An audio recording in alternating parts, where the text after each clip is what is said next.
Vous êtes bien sur la radio nationale et vous avez fait le bon choix. Il est 7h à Soufroulaye, c'est à Mopti, même heure à Sanando et c'est l'heure de votre journal. Bonjour et bienvenue.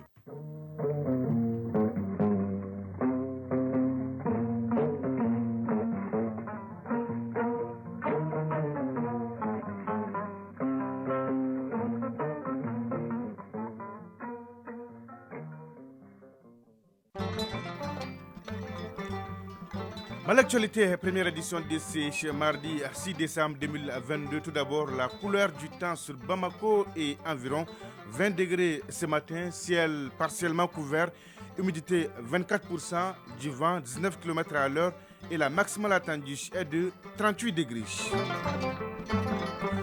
Mesdames et messieurs, à la une de cette édition, le retour du Premier ministre Dr Choguel Kokala Maïga à son poste après 4 mois d'arrêt maladie. Passation des témoins et des charges hier avec le désormais ministre d'État, ministre de l'administration territoriale et de la décentralisation, le colonel Abdoulaye Maïga, qui assurait son intérim. Film du retour dans une ambiance chaleureuse avec Ibrahim Traoré dans ce journal. Bamako, capitale des professionnels de la santé, ils sont venus de 18 pays d'Afrique de l'Ouest et du Centre pour la deuxième réunion sur la biosécurité et la biossûreté. Objectif, prévenir les éventuelles contaminations. On fera le point avec Fadema Keita. À suivre l'actualité internationale en pointillé avec Batraouré en direct avec moi dans ce studio. Bonjour Batraouré. Bonjour Sidiki Dameli. De quoi va-t-on parler ce matin? L'opposant sénégalais Ousmane Sonko a rendez-vous ce matin avec le juge dans l'affaire des viols qui l'oppose à Aladji Sarr. Au Tchad, prison ferme pour 262 personnes après les manifestations du 20 octobre. Tel est le verdict du procureur. En Afrique du Sud, l'ANC va soutenir le président Cyril Ramaphosa dans une procédure de destitution en vue. Voilà les infos que nous allons développer dans la page inter de ce matin. Sidiki Dameli. A tout à l'heure donc, Batraouré. La chronique initiative citoyenne au menu, Ousmane Daou nous amène à la découverte de l'association malienne pour la solidarité et le développement, 200 adhérents et 75 millions de francs CFA d'investissement. Enfin, une petite page sport détente avec Sergato Sissé qui va nous présenter le journal du mondial juste après cette édition. Bonjour l'athlète. Bonjour Sidiki Dambélé. Est-ce que tout va bien Sergato? Ça va, alhamdulillah. Les grandes lignes de votre journal. Coupe du monde Qatar 2022, Maroc-Espagne à 15h et Portugal-Suisse à 19h. Les deux derniers huitièmes de finale s'annoncent explosifs ce mardi. Le Brésil et la Croatie ont arraché hier leur ticket pour les quarts de finale en écartant de leur chemin la Corée du Sud et le Japon. Vous aurez droit à la rubrique insolite du jour. Juste avant le journal du mondial. Et voilà pour le sommaire. Le journal Sidiki Dambélé. Une fois de plus, bonjour et bienvenue. Le Premier ministre Dr Choguel Kokala Maïga a repris service hier lundi 5 décembre et comme première activité, il a reçu le ministre d'État, ministre de l'administration territoriale et de la décentralisation qui assurait son intérim. Occasion pour le colonel Abdoulaye Maïga de passer les relais après 4 mois d'intérim. Passation des charges donc suivie d'un accueil chaleureux réservé aux deux personnalités par le personnel de la primature. Le film d'un comeback signé Ibrahim Traoré. Le chef du gouvernement signe son comeback. Retour après 4 mois de retraite médicale. Il est accueilli avec un standing ovation. Dans ses premiers mots, il rend grâce au Tout-Puissant et remercie le peuple malien. Choguel Kokala Maïga témoigne toute sa reconnaissance au chef de l'État et à l'ensemble de ses collaborateurs au gouvernement et au cabinet. Mes soutiens les plus visibles ont été le président de la transition et vous-même, lui et ses collaborateurs, parce qu'il y a des millions de soutiens anonymes dans les mosquées les plus lointaines, dans les églises et paroisses les plus lointaines, dans les lieux de culte de tout genre. Ils ont prié. Je suis revenu à vous grâce à Allah, grâce aux bénédictions de tout le monde, grâce à mon moral de fer qui a été entretenu par le président de la transition et ses collègues de la rectification, je dis bien civils et militaires. L'ensemble du peuple malien a prié. C'est pour cela que je suis parmi vous aujourd'hui, pour continuer le travail que nous avons entamé ensemble. Même acclamation pour accueillir le désormais ministre d'État, ministre de l'administration territoriale et de la décentralisation qui assurait jusque-là l'intérim du Premier ministre. Surpris et ému, colonel Abdoulaye Maïga salue le personnel pour la franche collaboration ces derniers mois. Je vous assure que je suis agréablement surpris, je ne m'attendais pas du tout à un tel accueil. Je tiens vraiment à vous remercier pour ces 4 mois de période d'intérimaire qui ont été pour moi 4 mois de stage. Je dois être très honnête avec vous, j'ai énormément appris. Je pense que quelque part, si le gouvernement fonctionne, c'est grâce à des centaines de personnes invisibles qui sont à la primature que nous ne voyons pas beaucoup. Mais nous savons honnêtement que vous travaillez d'arrache-pied avec beaucoup d'abnégation. Je voudrais du fond du cœur vous remercier, à mon nom propre bien entendu, au nom de son Excellence le colonel Assimi Goïta, président de la transition, chef de l'État. Toujours être reconnaissant envers le bon Dieu, bien entendu pour le retour du Premier ministre, Dr Shogel Kokala Maïga, qui est parmi nous. Mais je sais qu'il a de la chance d'avoir vraiment des hommes et des femmes très valeureux ici à la primature. Nous comptons sur vous, bien entendu, pour notre intérêt et pour l'intérêt également de nos concitoyens, afin que tous les objectifs de la transition soient atteints. Le Premier ministre et son intérimaire se retrouvent juste après pour un tête-à-tête. Le temps d'un briefing sur différents dossiers. L'entrevue a duré environ 1 heure. Le patron de l'administration malienne reçoit ensuite respectivement son directeur de cabinet et le secrétaire général du gouvernement. Tous sont venus faire le point de l'avancement des dossiers à leur niveau. Sur autre plan, le secrétaire général adjoint des Nations Unies aux opérations de paix, Jean-Pierre Lacroix, séjourne au Mali, une visite qui s'inscrit dans le cadre de la revue stratégique voulue par le Conseil de sécurité des Nations Unies en vue de procéder à un examen interne de la mission multidimensionnelle intégrée des Nations Unies pour la stabilisation au Mali, MINUSMA. Un exercice qui vise à instaurer un dialogue de haut niveau sur les priorités et attentes du Mali dans le cadre de la mise en œuvre des actions ou des activités opérationnelles de la MINUSMA. Les deux parties ont eu une discussion qu'elles qualifient de franche et qui prend en compte les préoccupations du Mali. On fait le point avec Mamari Kone. Une discussion productive et utile pour le secrétaire général adjoint des Nations Unies aux opérations de paix et une discussion ouverte et franche pour le gouvernement malien. Cette séance de travail qui a regroupé une dizaine de membres du gouvernement et le secrétaire général adjoint des Nations Unies aux opérations de paix se tient en prélude à la prochaine revue stratégique de la MINUSMA. Jean-Pierre Lacroix, secrétaire général adjoint des Nations Unies aux opérations de paix. Ce travail doit être fait en étroite coopération avec les autorités maliennes. Et il y a eu beaucoup de travail qui a déjà été fait ces derniers mois, ces dernières semaines, pour s'assurer qu'il y ait une synergie, une convergence entre les autorités maliennes et nous-mêmes et les Nations Unies pour que, le moment venu, les recommandations que nous ferons au Conseil de sécurité des Nations Unies seront des recommandations qui seront en phase avec les objectifs des autorités maliennes. Nous avons besoin de marcher sur 2 jambes. Donc, la première jambe, c'est l'appui et la bonne coordination et la bonne synergie avec l'État hôte, le Mali.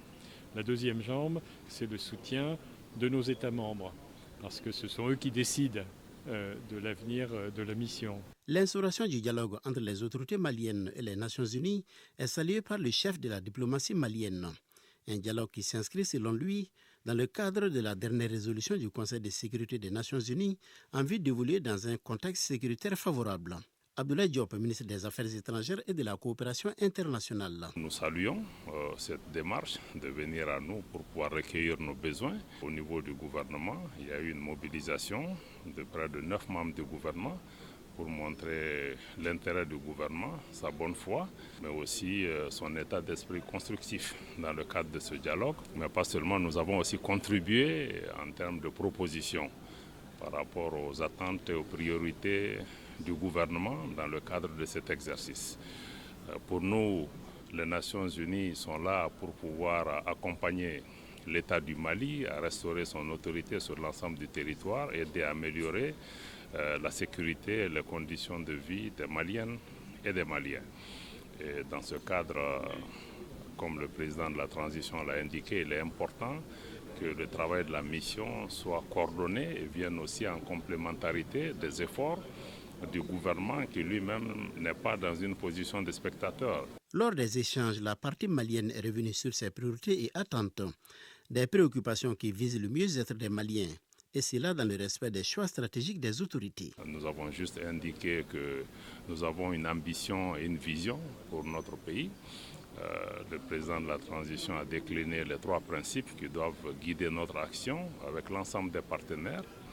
Le respect de la souveraineté de notre pays, le respect des choix stratégiques et des choix de partenaires du Mali, mais aussi la prise en compte des intérêts vitaux des Maliens. Si ces points sont pris en compte dans le cadre de l'échange, ça nous permettra de pouvoir évoluer avec les Nations Unies. La sécurité des Maliennes et des Maliens constitue la préoccupation essentielle et notre coopération avec les Nations Unies sera jugée à l'aune de l'efficacité ou en tout cas de l'amélioration que nous pouvons apporter à la sécurité des Maliens. Au sortir de cette séance de travail, les 2 partenaires se sont félicités de la convergence de vues sur les priorités et les attentes du Mali. Les regards sont à présent tournés vers cette revue stratégique de la MINUSMA, une revue qui doit permettre d'adapter la MINUSMA à son environnement et à mieux répondre aux attentes du Mali. Je vous le disais dans les titres, une trentaine de professionnels de la santé venus de 18 pays de l'Afrique de l'Ouest et du Centre sont à Bamako. C'est à la faveur de la 2e réunion du groupe de travail technique régional sur la biosécurité et la biosûreté. Elle a pour but de prévenir les éventuelles contaminations liées aux microbes et corriger les lacunes constatées dans le domaine de la biosécurité et de la biosûreté. Le reportage de Fadema Keïta. La réunion du groupe de travail technique et régional sur la biosécurité et la biosûreté en cours et à laquelle participent des médecins, chercheurs et autres professionnels de la santé de l'Afrique de l'Ouest et du Centre est un espace d'échange ordinaire annuel afin de répondre aux urgences de santé dans les pays membres. Durant les 2 jours de réflexion, une dizaine de sessions sur autant de thématiques sont à l'ordre du jour. État de la biosécurité et biosûreté dans les États membres, proposition d'un projet de note conceptuelle sur la manière dont les associations peuvent collaborer avec le groupe de travail technique et Africa CDC. Dr Olivier Manigar, Organisation ouest-africaine de la santé. Combien de fois avons-nous manipulé sur la paillasse sans protection particulière des pathogènes à haut risque tels que des méningocoques ou des pneumocoques ou des échantillons de plasma au sérum sans évaluer le risque potentiel infectieux? Pour la biosûreté, la biosécurité, combien de nos laboratoires en Afrique de l'Ouest prévoient-ils une protection contre l'intrusion potentielle d'individus malveillants? Le groupe de travail technique et régional est chargé de l'évaluation conjointe, mais aussi des lacunes d'ordre législatif et réglementaire. Jaurès Moumedem, Africa CDC, Centre de contrôle et de prévention de la maladie. Il s'agira d'examiner les progrès accomplis dans la mise en œuvre de l'initiative régionale pour la biosécurité et la biosûreté, de recevoir des mises à jour des différents États membres sur l'état de la biosécurité et la biosûreté en Afrique centrale et en Afrique de l'Ouest. Dr Ablaye Guindo, conseiller technique au ministère de la Santé et du Développement social. Cette réunion annuelle se penchera sur la création et l'opérationnalisation des groupes de travail techniques nationaux de biosécurité et de biosûreté, la mise en œuvre de la Convention sur les armes biologiques en Afrique, de même que les progrès réalisés dans la mise en œuvre de l'initiative de biosécurité et biosûreté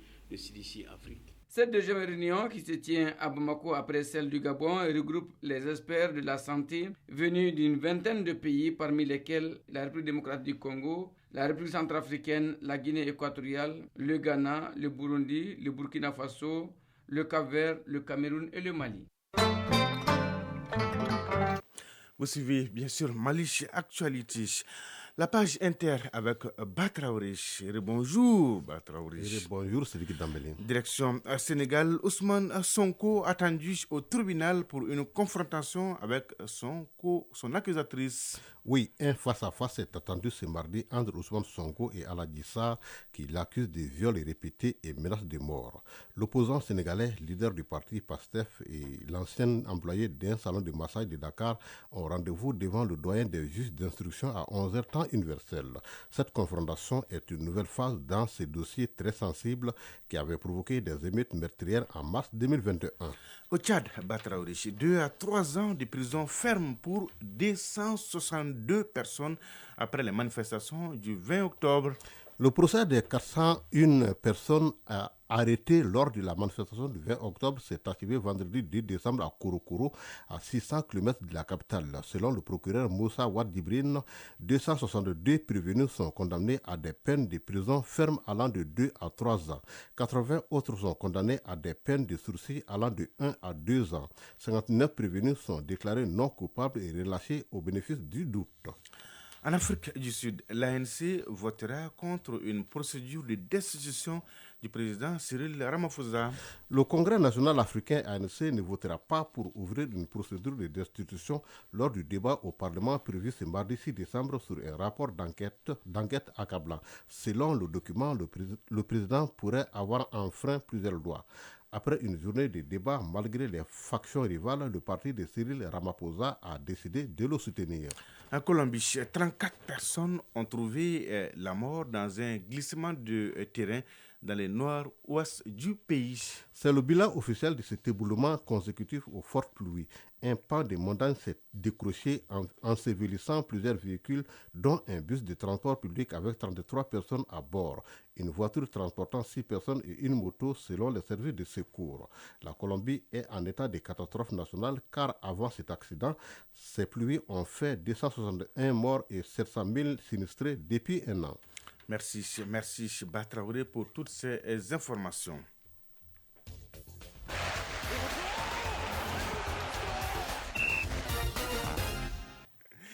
Le sport, avant l'heure du sport, on va aller avec la chronique initiative citoyenne juste avant de retrouver Srakato Sissi pour le journal du mondial. L'Association malienne pour la solidarité et le développement AMSID est une association qui œuvre pour la vulgarisation de l'agriculture biologique. Elle mise sur le développement local, participatif, axé surtout sur la biodiversité. L'association a scellé des partenariats pour aider les producteurs agro-bio avec plus de 75 millions de francs CFA investis de sa création en 2009 à nos jours. Elle compte plus de 200 adhérents dans toutes les régions du pays ainsi que dans le district de Bamako. L'AMSID, c'est dans la chronique initiative citoyenne et c'est avec Ousmane Dao. Dès sa création, elle s'est tournée vers la promotion de l'agriculture biologique et l'agroécologie sans produits chimiques. L'Association malienne pour la solidarité et le développement, pour se faire fournir aux producteurs des semences biologiques tout en valorisant les semences locales. Après plus de 10 ans de pratique, l'association a noué des partenariats pour aller vers un cahier de charges qui servira de boussole à tous ses adhérents. Amidou Diawara, président de l'Association malienne pour la solidarité et le développement. L'eau, la qualité de l'eau, le type d'intrants organiques autorisés, le travail des types de fertilisation et les rotations des cultures, les respects de la biodiversité, les respects de l'écosystème. Et tout ceci est pris en compte dans les cahiers de charges qui permet de définir une nouvelle façon de produire en prenant soin de la nature, en prenant soin de la santé des consommateurs. À accompagner les producteurs à faire la certification et aussi à animer des marchés biologiques où tous les consommateurs vont s'approvisionner en cas de besoin des produits sains, produits au Mali 100%, agroécologiques ou biologiques de façon naturelle sans impacter sur la santé des consommateurs. Évoluant partout dans le pays, la MSD s'est fixé un certain nombre d'objectifs, notamment que l'agriculteur et le consommateur puissent manger sain de la production à l'assiette sans produits chimiques. Pour qui connaît l'utilisation abusive et non raisonnée de certains types d'intrants agricoles chimiques et pesticides non autorisés et qui sont abusivement utilisés par certains producteurs, il est question de ramener un peu l'ordre et de faire comprendre aux producteurs et aux consommateurs les enjeux liés à l'utilisation de ces produits et donner une alternative aux consommateurs qui souhaiteront aussi avoir des produits sains de qualité qui n'impactent pas sur la santé du sol, qui n'impactent pas aussi sur la santé et que chaque Malien puisse se nourrir et avoir le choix de manger sainement. Malheureusement, on n'a pas le choix. Le seul choix qui nous est imposé, c'est aujourd'hui d'aller au marché et d'acheter des produits. En attendant l'atteinte de cet objectif, l'Association malienne pour la solidarité et le développement doit surmonter des difficultés qui ont pour nom rareté des terres cultivables, problème d'eau. L'Association malienne pour la solidarité et le développement, malgré le soutien de l'État à travers le ministère du Développement rural, prône des solutions. Amidou Diawara, président de l'Association malienne pour la solidarité et le développement. plaider auprès de l'État, faire en sorte que les producteurs agroécologiques soient vraiment une zone spécifique uniquement à la production biologique au Mali puisse voir le jour pour qu'on réunisse tous ces acteurs dans un même lieu avec une source d'approvisionnement bien propre et que les producteurs et les productrices puissent faire leur production en toute tranquillité sans risque de contamination majeure avec les autres producteurs conventionnels. Donc c'est vraiment notre combat aujourd'hui pour faire en sorte que avec la certification et les cahiers des charges, qu'on puisse vraiment redéfinir nos méthodes de production agricole et soutenues par le ministère du Développement rural. Pour mieux coordonner sa lutte, à savoir l'intensification de l'agriculture biologique, la MSD a installé des antennes un peu partout au Mali. Elle a aussi une école de formation à Kalabankoura pour avoir des paysans et agriculteurs résolument engagés vers l'agriculture biologique. Oui, l'association malienne pour la solidarité et le développement, une association à soutenir. Bonjour Sragatou Sissi. Bonjour Sidiki Dambélé. Est-ce que tout va bien Sragatou? Ça va, alhamdulillah. Allez, on va parler de un mot de sport avant juste votre journal du mondial, un mot la coupe du numérique, un mot sur la coupe du numérique notamment. L'équipe de l'ORTM s'est qualifiée hier pour les demi-finales en renversant la Poste 3-2. Oui, l'équipe de l'ORTM est passée par toutes les émotions. D'abord, menée au score à la mi-temps 2-0. Ensuite, raté un penalty.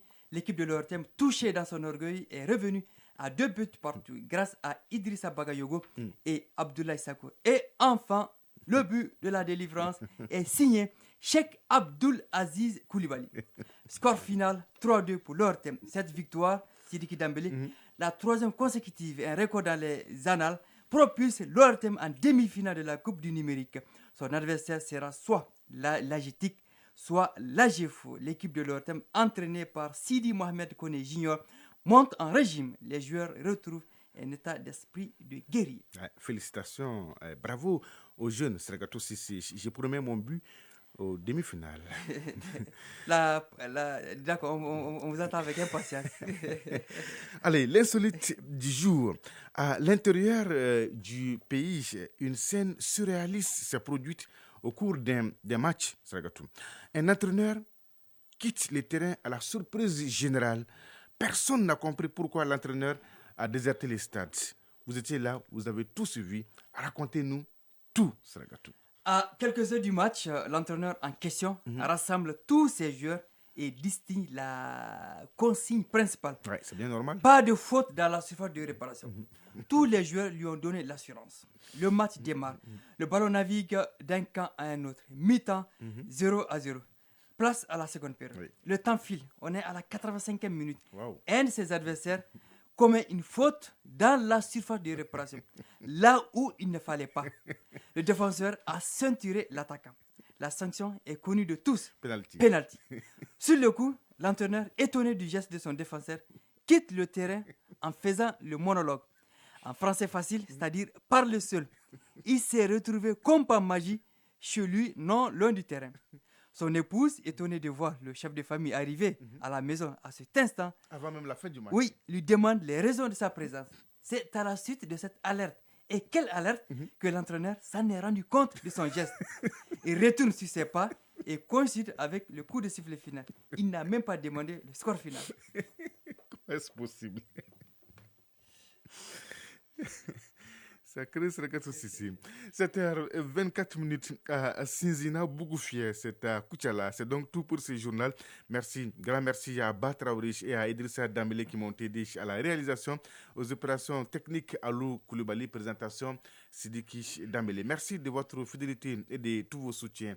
C'est réconfortant. L'info continue sur votre chaîne tout de suite. Le journal de la Coupe du Monde avec Sragatou Sissi, suivi des avis divers avec Fousseni Diarra. Et à 13h, vous avez rendez-vous avec Idrissa Kamara pour la deuxième édition du journal. La pensée du jour signée Thomas Wilson. On est plus heureux en pardonnant qu'en exigeant. Oui, on est plus heureux en pardonnant qu'en exigeant. Mesdames et messieurs, prenez soin de vous et des autres. Excellente journée de mardi à toutes et à tous. Au revoir.